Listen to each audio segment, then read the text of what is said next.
Hello everyone, నేను ఈరోజు ఇంకో చాక్లెట్ ట్రఫుల్ కేక్ చేస్తున్నాను. ఎందుకంటే నా ఫ్రెండ్ బర్త్డే కోసం అనమాట. తనకి చాక్లెట్ కేక్ చాలా ఇష్టం. అండ్ నేను 1 అవర్ ముందే బేస్ అయితే రెడీ చేసుకుని పెట్టేసుకున్నాను. అండ్ ఇప్పుడైతే క్రమ్ చేసుకుంటున్నాను. Whipping cream half an hour ముందే విప్ చేసుకొని ఫ్రిడ్జ్లో అయితే స్టోర్ చేసుకున్నాను. విప్పింగ్ క్రీమ్ వేసుకున్న తర్వాత నేను చాక్లెట్ సిరప్ వేసాను. అది డార్క్ చాక్లెట్ అనమాట. అది మెల్ట్ చేసుకొని వేసుకున్నా.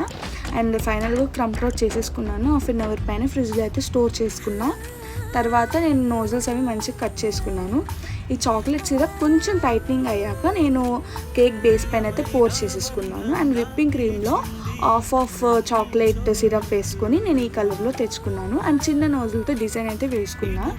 అండ్ హ్యాపీ బర్త్డే ట్యాగ్ ఒకటి అండ్ నాన్ ఎడిబుల్ బటర్ఫ్లైస్ కూడా నేను అందులో వేసుకున్నాను అనమాట. అండ్ సైడ్ స్ప్రింకిల్స్ యాడ్ చేసుకున్నాను. ఇదైతే ఫైనల్ లుక్. మీకు ఎలా అనిపించిందో కామెంట్ చేసేయండి. అంతే. ఇంక ఈ వీడియో నచ్చితే లైక్ చేయండి. Bye bye.